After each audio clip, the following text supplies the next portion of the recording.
दोस्तों, target with PS Parihar channel में आपका स्वागत है। आज की इस वीडियो हम लोग बात करेंगे जूनियर हाई स्कूलों की भर्ती की और 62,624 जो पुलिस भर्ती आनी है उसके संबंध में एक पुलिस भर्ती की जो नोटिस जारी हुई है और उसके बाद में हम लोग बात करने वाले हैं जूनियर हाई स्कूलों की भर्ती की। तो यहाँ पर पुलिस भर्ती एवं प्रोन्नति बोर्ड ने अपनी ऑफिशियल वेबसाइट पर आज एक नोटिस जारी की है और ऐसा लगता है कि अब जो भर्ती की प्रक्रिया है वो आगे बढ़ रही है और लोकसभा चुनावों के पहले पहले ये विज्ञापन अब निकल सकता है, क्योंकि कुछ दिन पहले समाचार पत्रों के माध्यम से जानकारी भी दी गई थी कि एजेंसी का चयन हो गया है और इसका जल्द विज्ञापन अब निकल सकता है।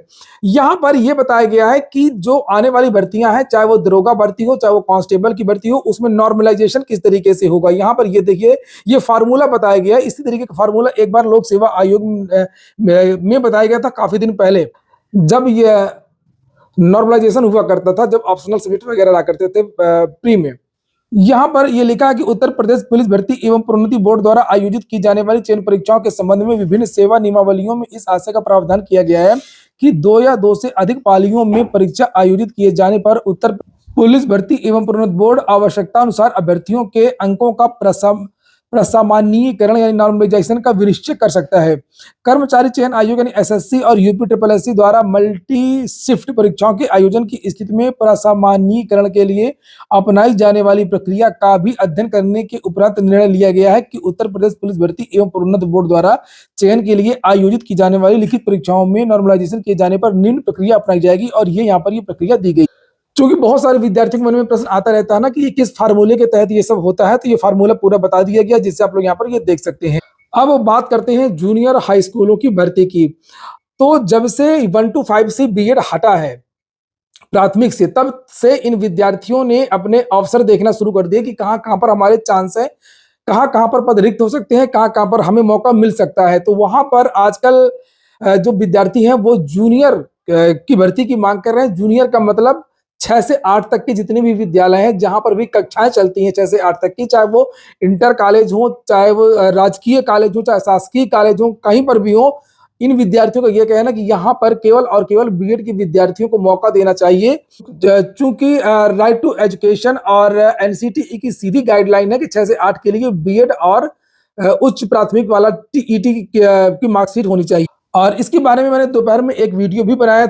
इस मुद्दे को काफी दिनों से ये मांग करने वाले हैं अखिलेश यादव, और देखिए क्या कहना है इस भर्ती को लेकर के और जो आजकल कोशिश की जा रही है इसको लेकर के। और आप लोग कमेंट बॉक्स में अपने विचार रख सकते हैं। आप लोग बिल्कुल निष्पक्ष होकर के स्वस्थ अच्छी तरीके से जो भी आपके मन में हो, आप निश्चित तौर पर कमेंट बॉक्स में अपनी बात बता सकते हैं। असल में मामला ये है कि बीएड वालों के लिए कहीं से भी कोई अच्छी खबर नहीं आ रही है, चाहे वो हाई कोर्ट से हो, चाहे वो सुप्रीम कोर्ट से हो, या कहीं से भी हो। और एक अखिलेश यादव की एक जो याचिका है वो पहले की पड़ी हुई है पदोन्नति को रोकने को लेकर के, और एक नई याचिका भी पड़ने वाली है। धारकों का जो अध्यापक पात्रता परीक्षा उच्च प्राथमिक स्तर उत्तीर्ण किए हुए हैं, उन सबका इस वीडियो के माध्यम से तहे दिल से स्वागत, अभिनंदन और वंदन है।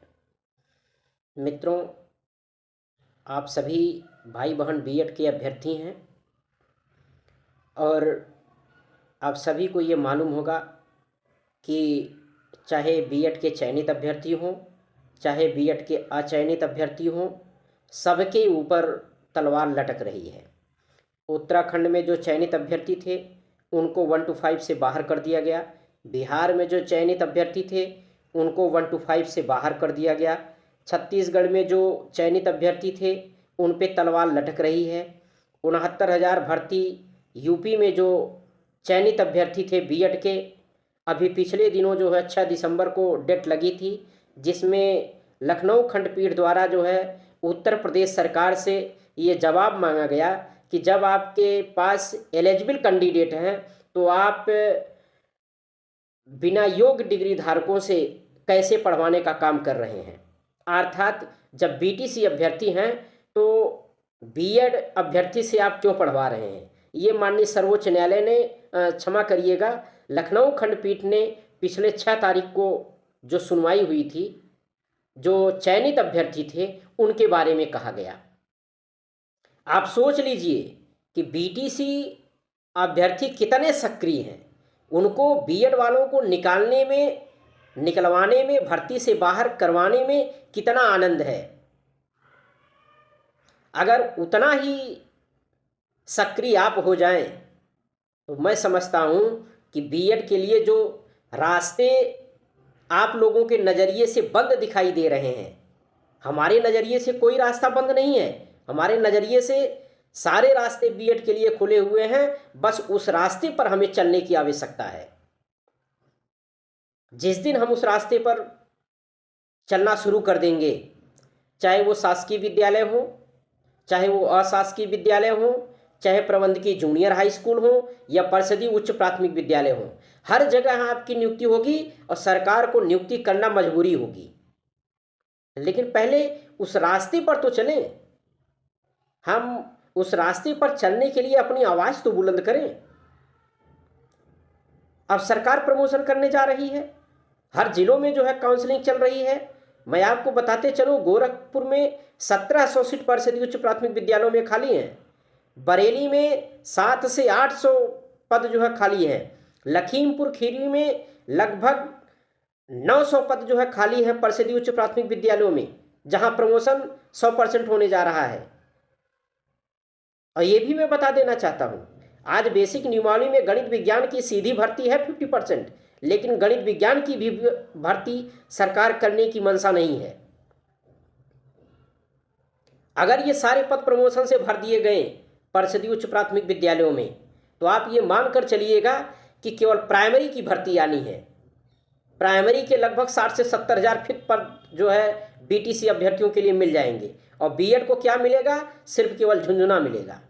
झुंझुना इसलिए इन लोगों को बार बार मिल रहा है क्योंकि ये बीएड वाले अभ्यर्थी जो है निष्क्रिय पड़े हुए हैं। ज़्यादा समय लगना नहीं है। और ये उस समय प्रमोशन प्रक्रिया जब चल रही है तभी आप जो है इस पूरे बेसिक शिक्षा नियमावली को आप चैलेंज कर सकते हैं। यही एक समय है। और इस समय अगर आप बेसिक शिक्षा नियमावली को चैलेंज करेंगे तो ज़्यादा से ज़्यादा मैं समझता हूं कि 2 हफ्ते में आपका ये पूरा मामला जो है फाइनल हो जाएगा। क्योंकि कोई ऐसा विभाग नहीं है जिस विभाग में 100% प्रमोशन होते हों। आप शिक्षा विभाग को ही छोड़ दीजिए, चाहे आपके रेलवे में भी आप देख लीजिए। कहने का मतलब जितने सरकारी विभाग हैं सारे विभागों में जो है कहीं कहीं तो 25% जो है प्रमोशन है और कहीं कहीं जो है 50% प्रमोशन है। आज ये सरकार जो गलतियां कर रही हैं उसका सबसे बड़ा कारण है हमारी आपकी निष्क्रियता। आप कब जागेंगे? कितने ऐसे भाई बहन हैं जो ओवर एज होने वाले हैं, आज उनके लिए भी समस्या है कि बीएड होने के बावजूद भी जितनी बार सरकार उच्च प्राथमिक स्तर का टेट कराई, हर बार जो है भाई बहन 1000 रुपये दे करके जो है टेट को पास करते हैं, लेकिन भर्ती नहीं आती है। उसका सबसे बड़ा कारण है हमारी आपकी निष्क्रियता। आप जागिए और सहयोग सपोर्ट करिए। मैं आपको विश्वास दिलाता हूँ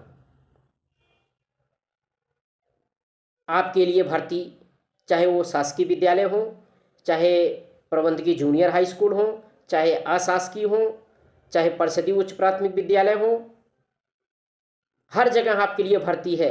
जहाँ जहाँ 6 से 8 की कक्षाएं संचालित है उसके संबंध में हमने ऑर्डर भी मैं करा करके अपने पास रखा हूँ। 2016 में ही हमने ऑर्डर कराया था जिसमें ये साफ लिखा गया है कि LT TGT के अध्यापक 6 to 9 to 10th के लिए होते हैं, नॉट फॉर 6 to 8 के लिए। कहने का मतलब LT TGT